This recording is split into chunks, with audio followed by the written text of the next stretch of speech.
What's happening there? What is happening there? I don't think anything's even happening more.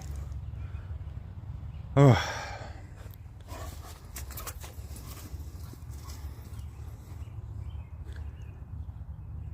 Tiny.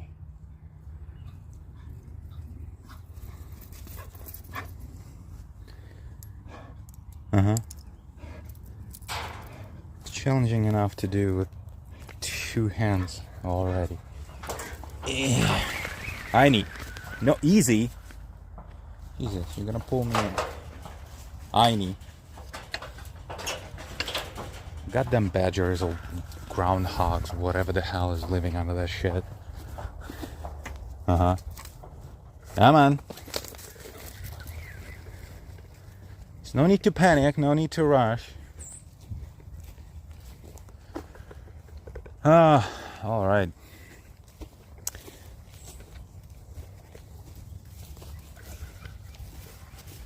Oh, cool. Okay, well, it's been a while, so about that. What the hell is this? Nothing. Alright. Wow. I was actually thinking of doing this yesterday, because I have, in the last stream, still, and the stream before that, kind of introduced multiple topics that I am yet to say anything about, actually. And yeah, well, what can I say? It's been over a week since I've been trying to cover all of those, right? Well, yesterday was raining the entire day, so couldn't really do that. My phone is no longer waterproof.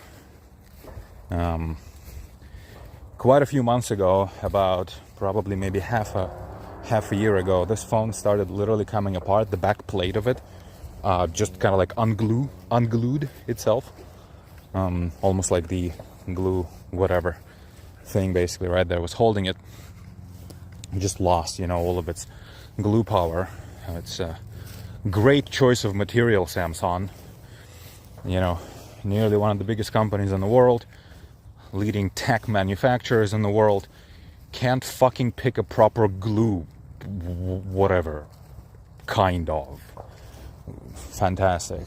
All right, well, anyway, so one thing that's probably actually interesting to talk about, I've been rather desperately lately trying to put a few things together, and just out of experiment, because I actually, for the first time in quite some time, had like $5 to spare.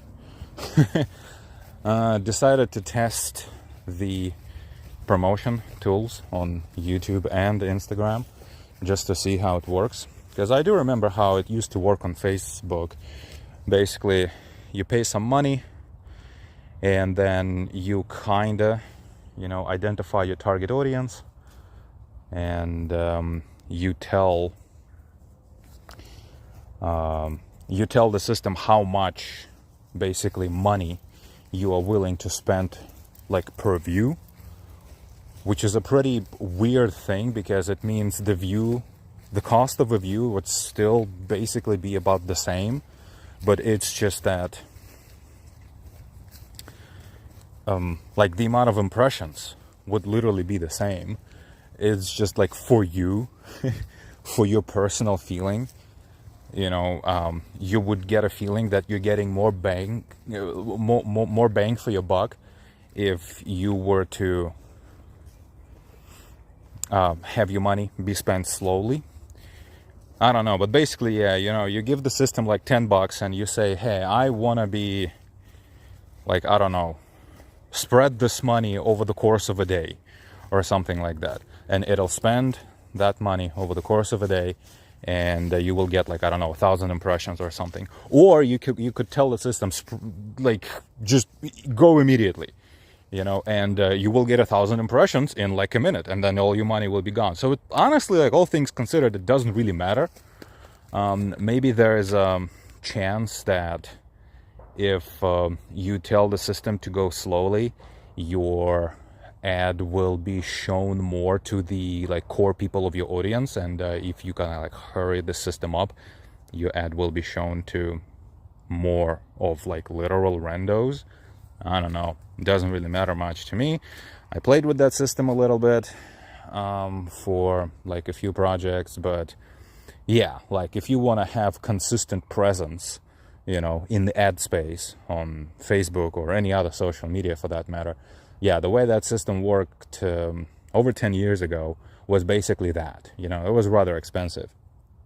But it actually worked. It didn't matter if you had $1 to spare, you would get $1 of you know, presence, $1 of impressions.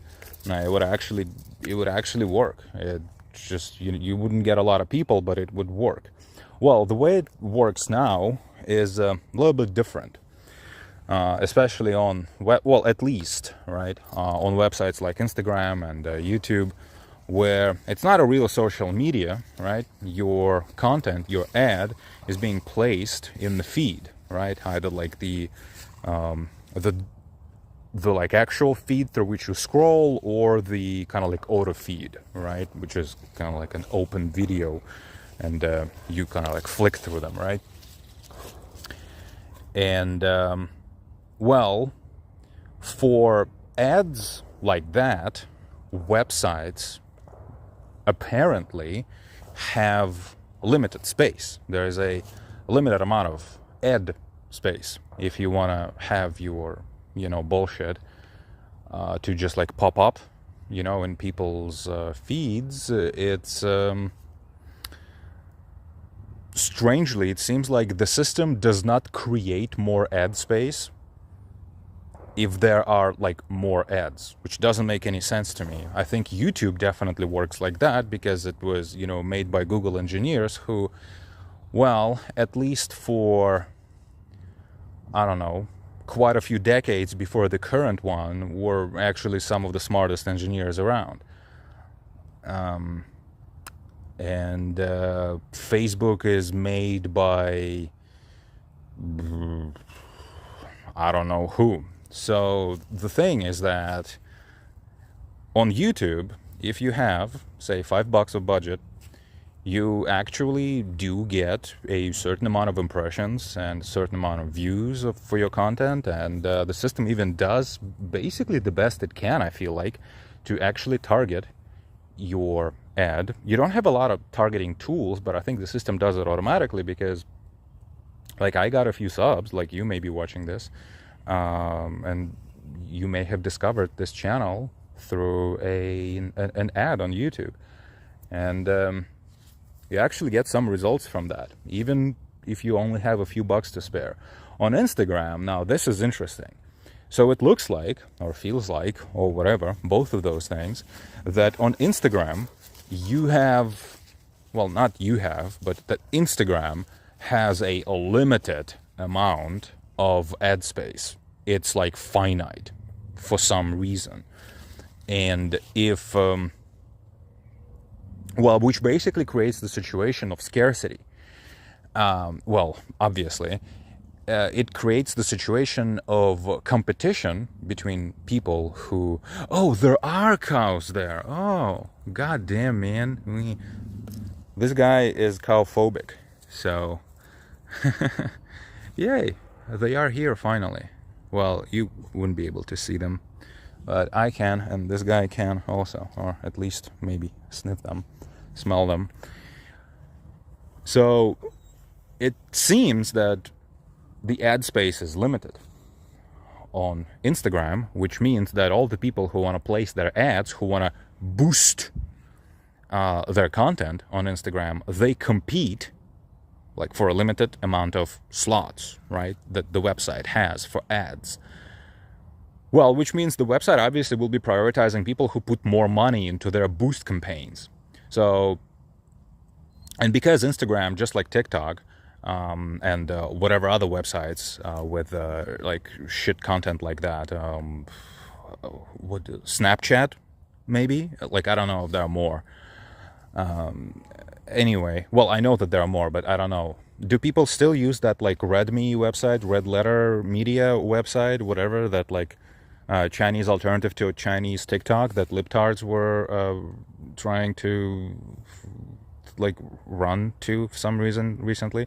Anyway, so like if we're talking seriously, right, we basically have Instagram, TikTok, and I don't know what Snapchat is. I think it also has reels like that, like to discover, like, you know, shit doom scrolling, like meme video flickering through.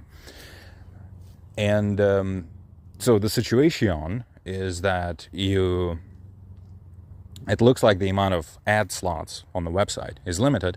So people who pay for their content to be boosted in the algorithm compete for limited amount of slots. So the system prioritizes people who give more money, and it eventually basically forces the system to completely push out of its kind of like circle of like ad regurgitation. Like it doesn't allow any ad time eventually to people with like to ads that don't have a lot of money behind them. It's fucking amazing. Obviously, you know, Instagram is the cesspool, just like TikTok, slightly less of a cesspool, but it's a cesspool of, you know, people who are shilling some shillable shit, you know, shilling their drop shipping, you know, website that totally doesn't have any malware, that, like, shill just like random videos that they stole from streamers or whatever, you know, like constant regurgitation of like stream clips, Andrew Tate clips, or, you know, AI voice reading you story stolen from Reddit, like all of that type of stuff. And people make obviously pretty big money out of that after they have either stolen a big account, right, so that they could monetize them right away. They either bought a stolen account, or they, you know, just stole the account in the first place, or they just invested a crap ton of money into boosting a new account, and then like actually had a pretty solid plan of how to, like, over the course of the next, like, I don't know, 5 years, how to make a few millions back out of that. Like, I don't know, if you have 100K, would it really be a good investment idea to put it all into an Instagram account, like a slop account? Like, I don't know. People do that, you know. People with money invest in all kinds of stuff. You know, teenagers with time and, you know, from wealthy enough families, like, invest into all kinds of bullshit like that. So, who knows? And, yeah, so, like, I do not doubt for a second that people who do Instagram/TikTok slop professionally, they probably advertise for hundreds, if not thousands, of dollars, like daily, probably. You can spend, the interface of Instagram allows you to spend up to 50K a day on promotion of one video. And like the way the older systems like that would work is that, well, if you have $1, you know, to spend on promotion, well, it's just like you're not going to get a shit ton of impressions, but it actually even gave you the current rate of an impression, I think, based on how much money there was in the system, I believe. Well, it no longer does that, right? It basically no longer does that. And yeah, I think that was actually the metric. Yeah. It would give you like the average amount of views you would get for like an average amount of money, and from there you could judge, okay, if I give the system a bit more money, it's gonna go a bit faster, but I will get more exposure. So in order to get more exposure over a longer time, I'm gonna need more money. Or like if all I have is like $5 and somehow I want to stretch it a little bit, although it doesn't really make sense because you're gonna get the same amount of impressions just over a longer time, right?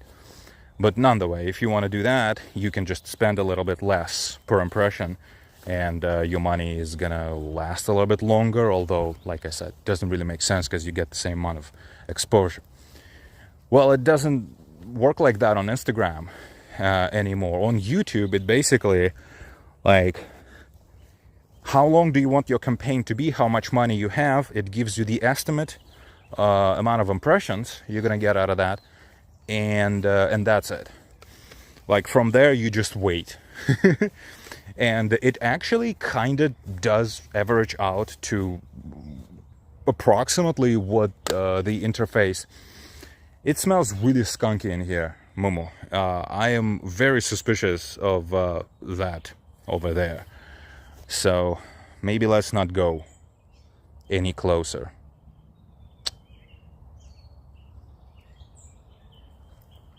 In that direction, any further. Let's maybe do one more lap, real quick, like of the field of lapping. Come on, my pitch. No. There's no negotiation. You wanted to negotiate. There's no negotiation when I do this thing, because I need us to be doing circles in this field. Yeah, and it seems that on YouTube, over time, it actually averages to approximately what YouTube told you you're gonna get over the period of time you want it, with the money you were willing to spend. On Instagram, it also gives you the average, and it asks directly, though, how much money per day you want to spend, and I tested it because I just wanted to test it. I said, well, okay, let's spend I said $10 over 10 days, so like $1 a day. Let's see. If you want to give me like 10 views in one day and then I run out of money, like, great, I don't give a fuck. Well, what's interesting is that the system still kind of counts my campaign, I assume, as a $1 per day system, $1 per day campaign. And I get like no impressions at all. Like, my Instagram campaign literally does not work. I even double checked if like the credit card works, if whatever. Yep, everything's functioning. It's just that my ad is literally not working. I mean, it's on, but it produces no results at all. And yeah, essentially, what I think is happening is that because there's not a lot of money in the campaign, the system just never gets around to actually showing my video to anyone. So that's quite interesting. I was not aware that modern systems work like that. So not only on modern social media or whatever content bullshit, websites, you get no exposure, there is no discoverability unless you already have an account that was manually plucked by somebody, working for the service and putting you into the algorithm, or you buy or steal an older account with a certain amount of subscribers or whatever views, so that the channel is in the algorithm by default, so to speak. Well, not only, unless you do any of those things, you just create a new account, start uploading things, you get there's no discovery, there's no reachability, like there's just like nothing, it's just void. If you start posting, you cannot even buy yourself into the system even a little bit if all you have is a little bit of money. You actually need a shit ton of money to even make it into the system. So it's like even the system of like paying money for views is fucked, is gatekept. So it's like doubly broken system, essentially. System is broken in so many ways that even the tool that they have that promises people that okay, we know that the system is broken, but this is how it works now. Like, give us $10, we'll give you 10 views. Nope. It doesn't work like that, because the system is programmed shittily, and it's programmed to for the ads to compete against each other. So if you have way too many shills and way too many grifters posting their promotions with obviously a shit ton more money in those promotions than you can put into yours, your ad just never gets shown. It's quite interesting. YouTube is different though. I don't often say good things about YouTube because the modern YouTube culture is honestly just so depressing. But well, promoting your content there for money, well, basically paying for views, at least works. It at least goddamn works. So anyway, I don't remember what were those other video games I wanted to talk about. Oh yeah, so I never played the first Kane Lynch. I played the second one with a friend, split screen on PlayStation 3. And I remember us having moderate amount of fun. Somehow, well, we finished the game in one sitting. It was like 3.5 hours long, tops, 4 tops. And I then later attempted to play it by myself a little bit, just to see if it like runs better or whatever. And no, it doesn't. So I suppose good optimization for split screen. But I remember just like not having any fun at all, because I was wondering if, well, you know, the game might be cool, atmospheric, or whatever the fuck. I wonder if I can feel it, because like when you play with a friend, obviously there's like, you pay no attention to the story, there's no atmosphere and anything, right? And the game is good for that. The game is pretty non-stop action, dumb fun. And it was completely over the top. It's a very toxic game, you might say, in many senses. But yeah, like whatever, you know, it was alright, I suppose. And I always assumed that, well, the first game might have been a bit more serious, and it might have been a bit more like more of a proper kind of like story-based video game and stuff like that, and not this just like, you know, 3 hours of insanity. And yeah, dude, finally played the first game. Okay, first of all, I tried playing with the controller because I initially wanted to play with a friend. The game only recognizes Xbox 360 controllers, but you can use the Xbox One controller or any other one if you go into the effing registry. You go into regedit and you rename your controller into Xbox controller. So just fucking absolutely fantastic forward compatibility of the thing. Whoever, you know, like most recently posted this game, updated this game, uploaded this game to like to GOG or Steam or whatever else you can get this game. Couldn't bother, you know, couldn't fucking bother. Couldn't bother, you know, to just like fix it just a little bit. So many games today come out like absolutely broken. So many older games are broken on Steam. For like super older games, I can kind of understand, because they probably don't even have the like Steam API is not integrated into the game because they don't have the source. They most likely just upload kind of like the master, you know, of the older game that they had on the CD-ROM somewhere or as a backup. No more. Let's go there again. Let's go see how cows are doing. Why not? Let's go see the cows. So, yeah, like such a small thing. But I understand they probably don't have the source anymore.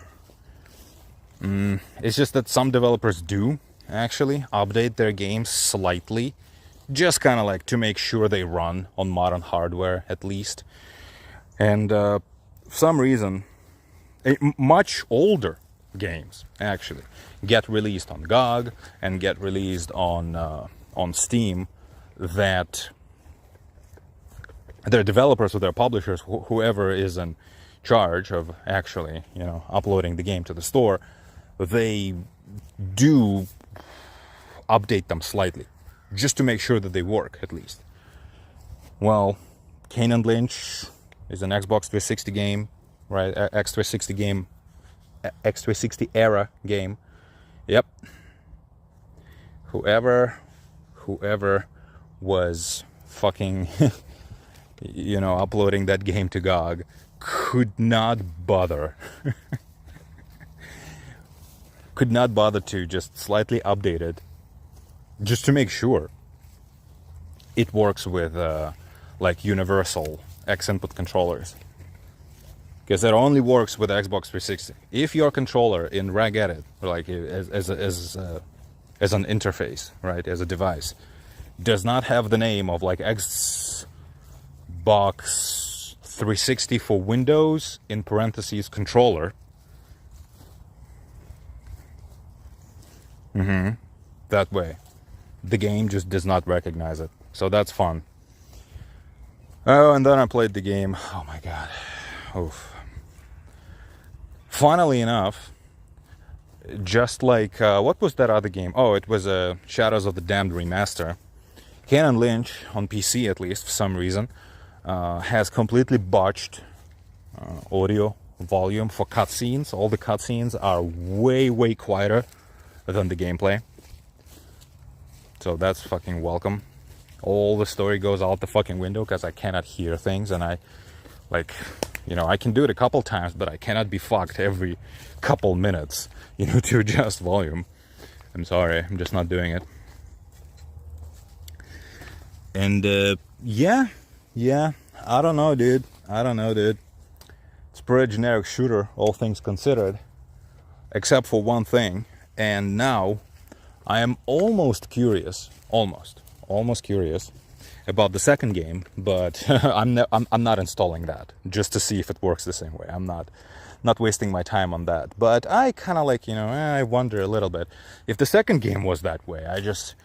I feel like something like that I would have noticed, and I would have remembered that. I definitely would have noticed, but more than that, I would have remembered. And I don't remember a problem like that with the second game. But the first game has a very unique problem that I do not remember. I have not played a single shooter with that specific type of problem. Not a single game I've ever played had this problem. Not a third-person shooter, not a first-person. No. Zero games had that problem. Bullets literally do not go where your reticle is. Your bullets just go like wherever they want. I kid you not. Like, if I were to aim in that tree over there, at that tree over there, and my finger was my reticle, the bullets would could absolutely easily go like that. And I'm not talking about bloom.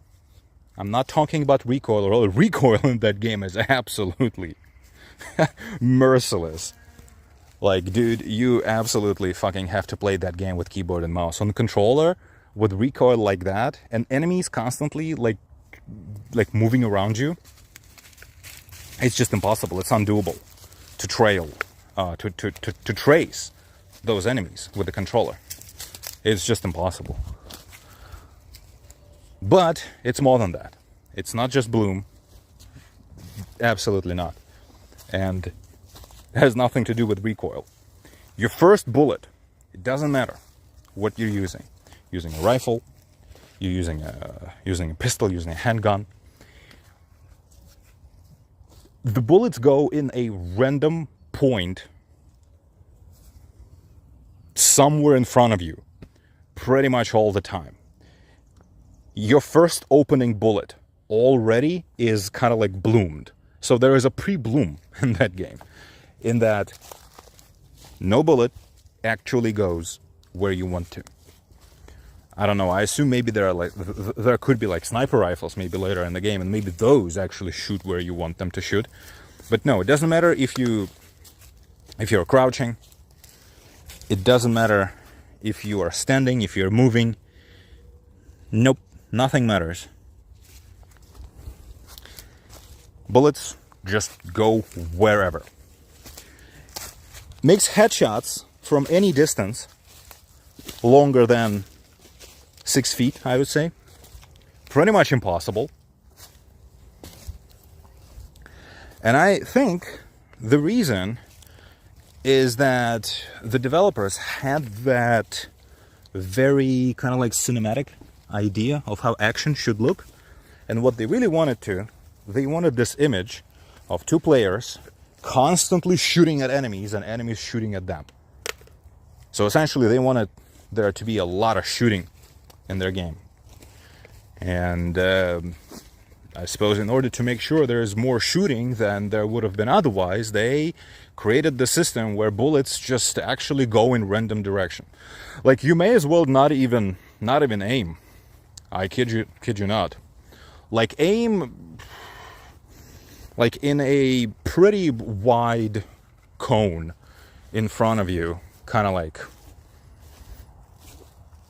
let's say if the enemy is well,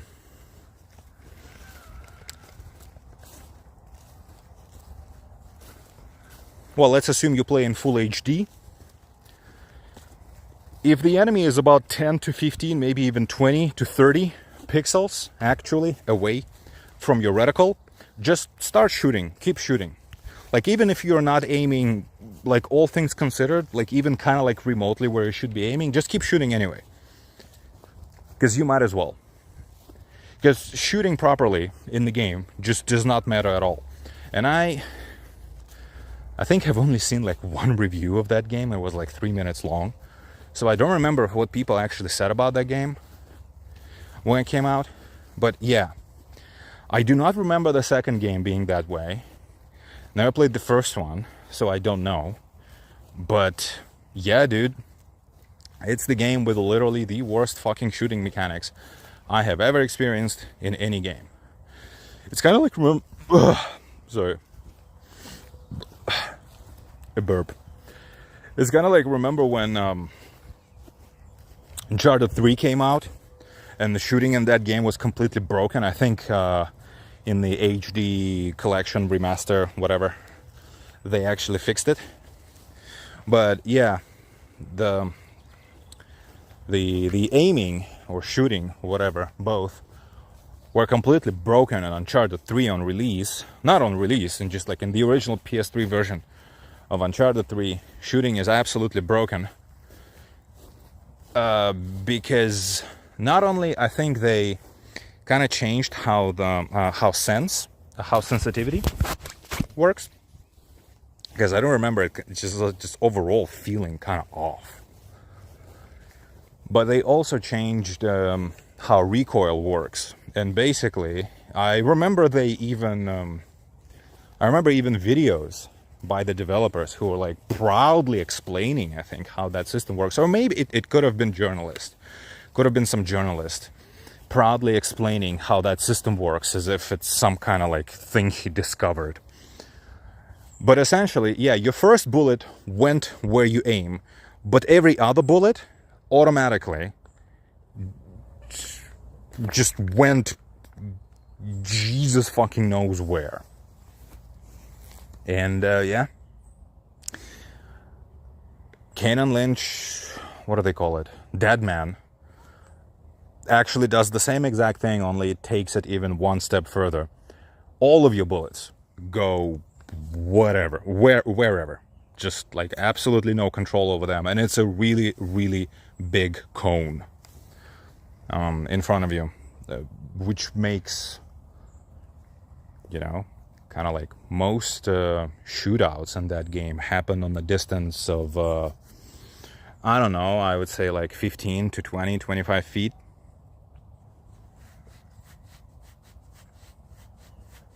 Maybe even, yeah, I don't know. Most of your enemies would probably be about as far as like these two trees, makes it almost impossible to shoot anyone, really. I mean, it is possible to shoot anyone, but it's that out of 5 bullets, maybe 1 will hit, and if you keep trying to place headshots, you will waste even more bullets.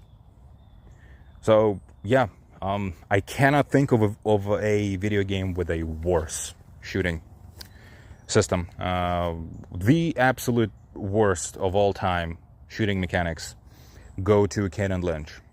Are there, all things considered, worse video games that happen to be third-person shooters?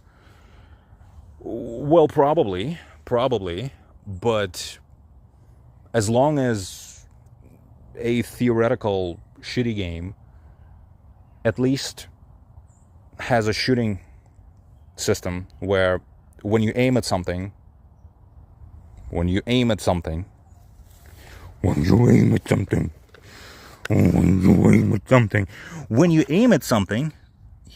hello, little asshole. When you aim at something and you shoot, your bullet actually goes there. Hit scan, projectile, doesn't matter. Whatever you're shooting, either a ray cast or a projectile, it actually goes where your reticle is. Ooh, boonie. Oh, there's a boonie there. You wouldn't be able to see it because of the fisheye. Well, boonie was there. Anyway. Yeah, you know, as long as you give me absolutely any game, doesn't matter how shitty it is, if it's technically a shooter and things actually go that you shoot, whether it's a ray cast or a projectile, if they go where a reticle is, that game is automatically a better shooter than Kane Lynch 1. What an absolutely borderline unplayable trash game. Borderline unplayable as a shooter. As a whatever else that game is trying to be, an action movie, like whatever. It's trying too hard, especially the second one. I was thinking that maybe the first one was because the second game was very obviously trying way too hard to be hip and cool and like, oh, handicam, super dynamic bullshit happening all the time. Isn't that exciting? You know, and it was cringe. And I assumed that maybe the first game was a bit more of a straightforward shooter. Well, one thing that definitely isn't straightforward in the first game is shooting. It's not straight at all. Sometimes not even all that forward, more diagonally from where you're aiming. So yeah, big fucking congratulations for the first game, to the first game, go to the first one for being borderline unplayable. I don't know if the second one is better in that regard or not, but doesn't really matter. Doesn't really matter because that game is so cringe, it's borderline unplayable for completely different reasons. And nobody can play that game anyway because it was never patched for proper online multiplayer. Neither of the two were ever patched for online multiplayer, I think. Well, co-op, rather. I think the first game actually had a like semi-competitive co-op mode. But yeah, you cannot play that game co-op. Neither the first one nor the second one, actually. Which makes them completely useless to have dumb fun with a friend. Because nobody plays couch co-op anymore. Friendships, you know, and couch gaming sessions are dead. Which I congratulate you, Zoomers, with. Have fun with your lives. And yeah, well, we have a extremely cringy second game, which no one's going to play these days. I fucking guarantee you that. Maybe for 10 minutes tops. And we have the first game that is slightly less cringy. I'll give it that, but it's borderline unplayable because it just does not work as a shooter. Like I played it for probably about hour and a half, maybe 2 hours. And I got all the way to to Tokyo, Japan. And in Tokyo, Japan, I got to the second stage of it, which takes place in some totally not unrealistic at all kind of garden of a kind. And I just kind of okay, you know what? I think I've had enough. You know, I think I'm done. Because it's just tiresome. It's just tiresome. You literally can't shoot anything. It's it feels like character just doesn't do what you want to do. You try to go forward, it goes left. Only in a game where the character, every time you try to move forward, the player always goes left, the character always goes left. At least in a game like that, you can kind of adapt.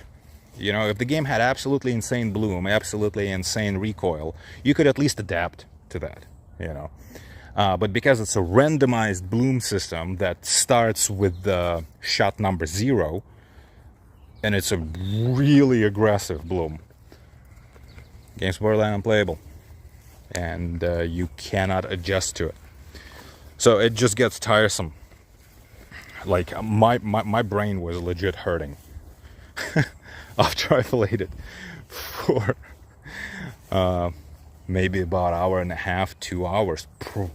Could be even 2, I don't know. But yeah, man, super painful. All they needed to do is just to make the first shot. Just keep all this insane system in place if you want, but make it so that the first shot at least goes where you aim. And with pistols, well, make the bloom reset at least in half a second, right? So that you can actually shoot a pistol more than 1 second, more than one shot at a time. Well, doesn't matter how long you aim, doesn't matter how long you wait before shooting. All of your projectiles, all of them, are just gonna go like that. So yeah, fun times.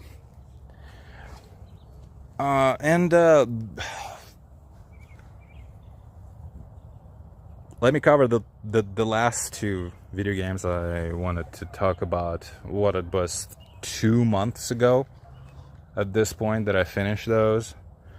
I played them a little bit. Well, I finished actually both of them while dog sitting. And yeah, so the first one was Saboteur, which is a World War II occupied Paris GTA clone, which kind of plays like Mercenaries a little bit.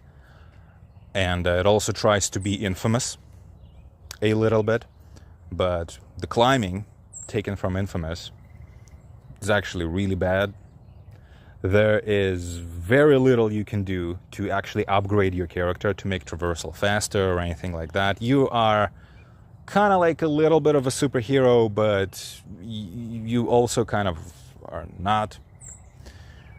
Driving feels very kind of like, well, not arcadey, because GTA feels arcadey, but GTA actually feels like real physics.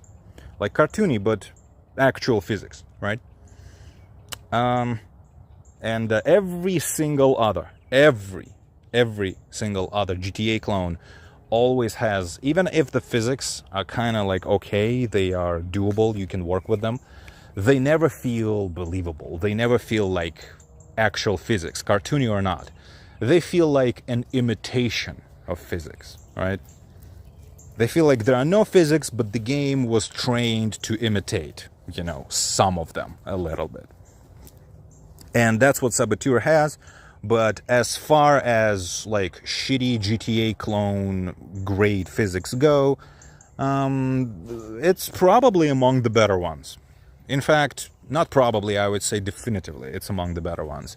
But you can still feel that it's shitty, fake physics that aren't even real cartoony physics. It's just a video game pretending that it has physics. And yeah, shooting is actually rather fun. If you pretend that the game is Mercenaries and you just play it as Mercenaries, I think you should do it from the very start of the game. The game pretends that it has a little bit of social stealth and it has a little bit of like stealth. Do not believe that at all. You will have absolutely zero fun if you try to play that game as stealthy, as a stealthy character. Play on hard or normal. Or better yet, yeah, just play on normal and play it like Mercenaries and you're gonna have fun. Because ultimately, the game is absolutely broken in terms of stealth. It just doesn't work. Nazis have literally infinite lines of sight. People that you cannot even see notice you, even on like normal difficulty. Notice you from like a mile away. If you're Momo, come with me for like one more minute. They notice you from a mile away if you're somewhere where you're not supposed to be, and it completely ruins everything. Oh fuck, it's raining.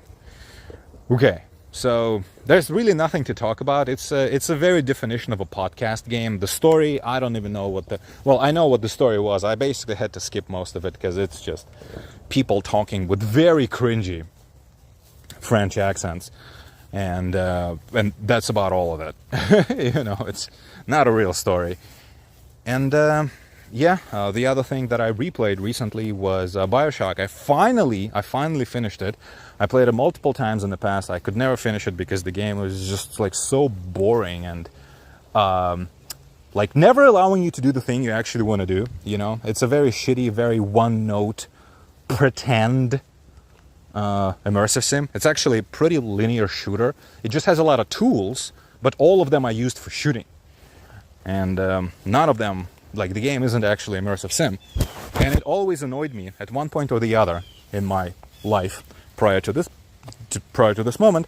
It always ended up annoying me to the point where I just couldn't.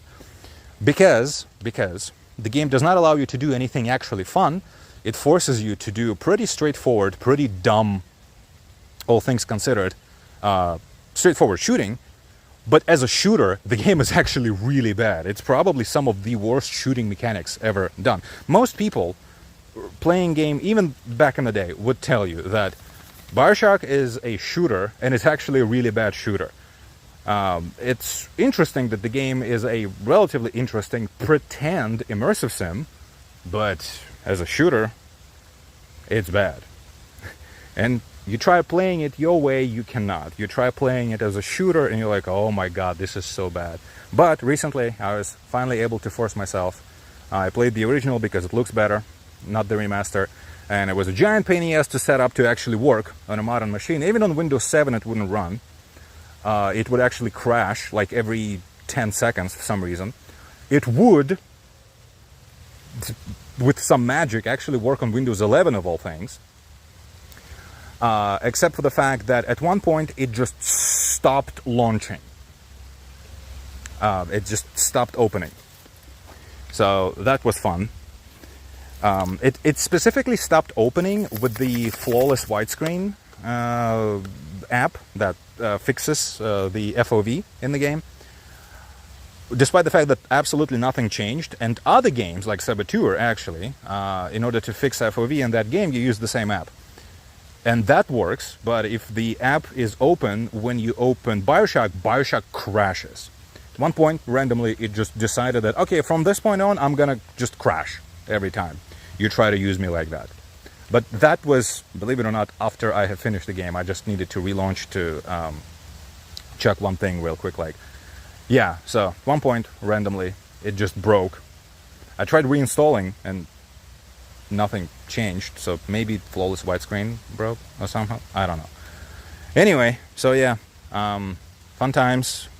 Nothing really to say about it. It's just that, hey, if you're gonna play a game, might as well play remaster, because the original is, to begin with, was originally made so that it was barely compatible even with the machines, even with the Windows of its time. Aini, if you stand right here, it actually doesn't rain. Mo, come here. Now, stand here. Actually doesn't rain if you stand right here. And yeah, no. Yeah, you might as well just play the remaster. I think remaster has like problems of its own. I don't necessarily remember what they are, but I know that, well, first of all, the game doesn't look as good, but I think there are other problems. But honestly, dude, if it runs for you at least, just stick with that. The original was barely compatible with the hardware and the software of the machines of the time when the game actually came out, and it was never fixed. It still is barely compatible. Maybe if you have Windows XP. Maybe if you have Windows XP on anything, maybe it'll work, okay? I don't know. Maybe. But on Windows 7, 10, on Windows 7, it for some reason almost does not work at all. 10, I actually don't remember. I don't think I got to test it on 10, but 11, yeah, I tested on 11. And yeah, it did work somehow. I don't even think in like compatibility mode. Oof, the game itself, would you kindly not have me talk about it? It's a pretty mediocre shooter. Failed System Shock spiritual, whatever, you know, continuation, and very bad immersive sim, but everything that doesn't have to do with any of those things is actually rather interesting in the game. Alrighty, we're gonna run home. Bye-bye.